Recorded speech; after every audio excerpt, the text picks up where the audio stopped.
নমস্কার। আজকে আমি দেখাবো নতুন রকমের বেগুন ভাজা। বেগুন ভাজা আপনারা অনেক রকম খেয়েছেন, লম্বা, গোল, চৌকোভাবে কাটা। আজকে আমি একটু অন্য রকম দেখাবো। প্রথমে বেগুনটা কেটে ধুয়ে নিয়েছি, তারপর নুন আর হলুদটা মাখিয়ে মিনিট 15 ঢাকা দিয়ে রাখতে হবে। আপনারা সবাই জানেন বেগুনটা নুন আর হলুদ দিয়ে মাখিয়ে রাখলে তেলটাও কম লাগে, হয়ও তাড়াতাড়ি। সেই জন্য আমি এটা ভালো করে নুন হলুদটা মাখিয়ে 15 মিনিট ঢাকা দিয়ে রাখব। বেগুনটা আমি ঢাকা দিয়ে রাখলাম। বেগুন ভাজা করতে লাগছে পোস্ত বাটা, পেঁয়াজ কুচি, লঙ্কা কুচি। পোস্তটা শিলে বেটে নিলেই ভালো হয়, মিক্সিতে বাটলে একটু জল হয়, ওই জন্য আমি এটা শিলে বেটে নিয়েছি। 15 মিনিট পর আমি ফিরে এলাম, দিয়ে দিলাম পরিমাণ মতন তেল। গ্যাসটা বাড়িয়ে দিয়ে তেলটা ভালো করে গরম করে নিতে হবে। তেলটা আমার ভালো করে গরম হয়ে গেছে, বেগুনগুলো আমি দিতে থাকি।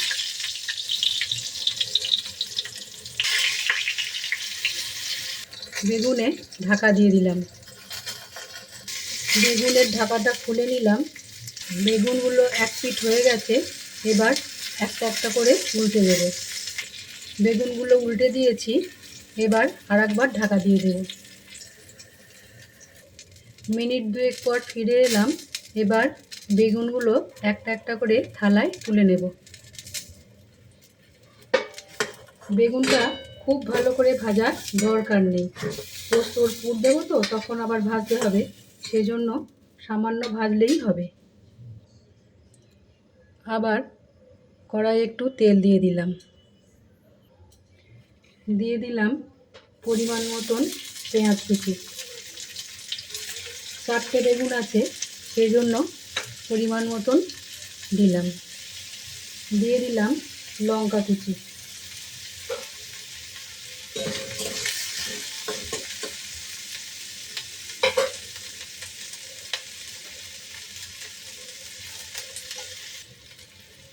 দিয়ে দিলাম স্বাদ মতন নুন। নুনটা ভালো করে মিশিয়ে ঢাকা দিয়ে দিলাম। ঢাকাটা খুলে নিয়েছি, পেঁয়াজগুলো বেশ লাল হয়ে গেছে। এবার দিয়ে দিলাম পোস্ত বাটা। পোস্ত বাটাটা একটু শুকনো শুকনো করে শিলে বাটলেই ভালো হয়, কেননা বেগুনের মধ্যে পুর দেওয়া হবে তো।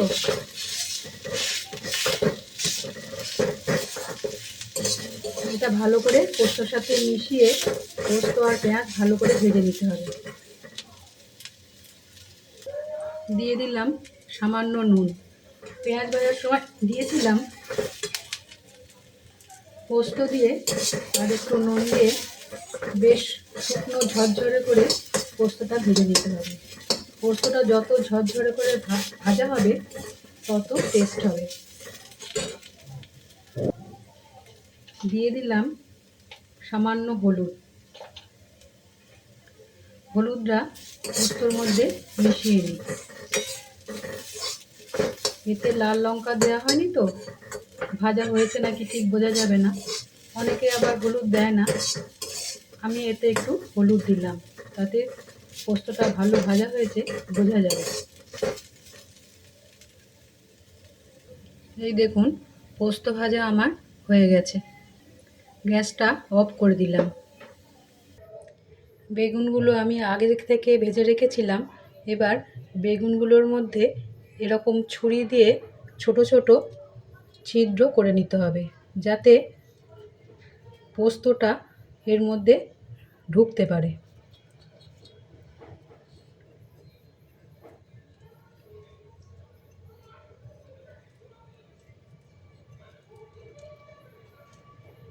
এইভাবে ছোট ছোট ছিদ্র করে নিতে হবে।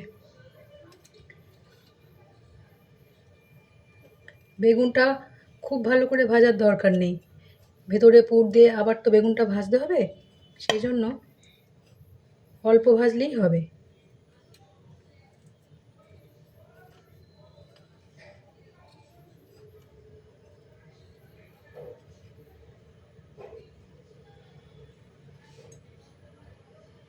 এবার পোস্ত যে ভেজে রেখেছিলাম, সেই পোস্ত আমি যে ছিদ্রগুলো করেছি ওর মধ্যে যতটা যায় দিয়ে দিতে হবে।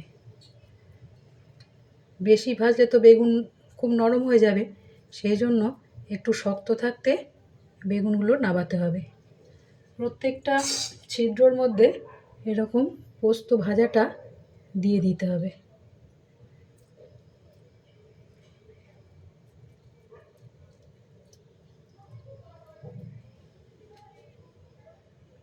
এই দেখুন, এই ছিদ্রের মধ্যে আমি পোস্তটা দিয়ে দিলাম। একটু টিপে টিপে দিতে হবে। এই যে পোস্ত নিয়েছি, এই ছিদ্রগুলোর মধ্যে টিপে টিপে দিয়ে দিলাম। আবার এরকম ছিদ্র করলাম, এই পোস্ত ওর মধ্যে দিয়ে দিলাম, এটা রেখে দিলাম। এইভাবে 4টে বেগুনেই আমি দিয়ে দিলাম। এই দেখুন, 4টে বেগুনের মধ্যেই আমি পোস্ত ভাজার পুরটা দিয়ে দিয়েছি। আবার গ্যাসটা জ্বালিয়ে কড়া বসিয়ে দিলাম, এতে তেল দিয়ে দিয়েছি। তেলটা ভালো করে গরম করে নিতে হবে। এই যে বেগুনগুলো আমি পুর দিয়ে রেখেছি, সেগুলো এবার একটা একটা করে এতে দিতে থাকবো। তেলটা আমার গরম হয়ে গেছে। যে দিকটা পুর দেওয়া হয়েছে সেই দিকটা কড়ার দিকে দিতে হবে, তা নাহলে পুরগুলো বেরিয়ে যাবে।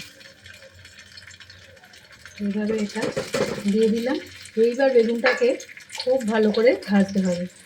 তখন তো একটু কাঁচা কাঁচা ছিল, এখন আর কাঁচা রাখলে হবে না, খুব ভালো করে ভেজে নিতে হবে। এটা স্টিমটা কমিয়ে দিয়ে ভাজতে হবে। কিছুক্ষণ পর ফিরে এলাম, ঢাকাটা খুলে এবার বেগুনগুলো একটু উল্টে দেবো। এই দেখুন কি সুন্দর ভাজা হয়ে যাবে। তো আগে যে দিকটা পুর দেওয়া হয় সেই দিকটা কড়াতে দিতে হয়, খুব সুন্দর খেতে হয় এটা।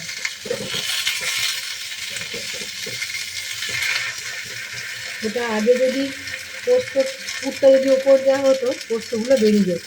সেই জন্য যখন ভাজবো আবার দ্বিতীয়বার, পোস্তর পুরটা কড়ার দিকে দিতে হবে। দিয়ে দিলাম আরেকবার ঢাকা। খানিকক্ষণ পর আবার ফিরে এলাম, ঢাকাটা খুলে দেখতে হবে বেগুনগুলো নরম হয়েছে নাকি। এরকম বেগুনগুলো নরম হয়ে গেছে, দেখতেও ভারী সুন্দর হয়েছে। দেখুন, হয়ে গেছে আমার ভিন্ন স্বাদের বেগুন ভাজা। আপনারা অনেক রকম খেয়েছেন, আশা করি এরকম বেগুন ভাজা খাননি, খুব ভালো লাগে। গরম ভাতে খাবেন। হয়ে গেছে আমার ভিন্ন স্বাদের বেগুন ভাজা। বেগুন ভাজা আমার তৈরি, আপনারা গরম ভাতে খান, খুব ভালো লাগবে। আজকে রাখি, আবার দেখা হবে।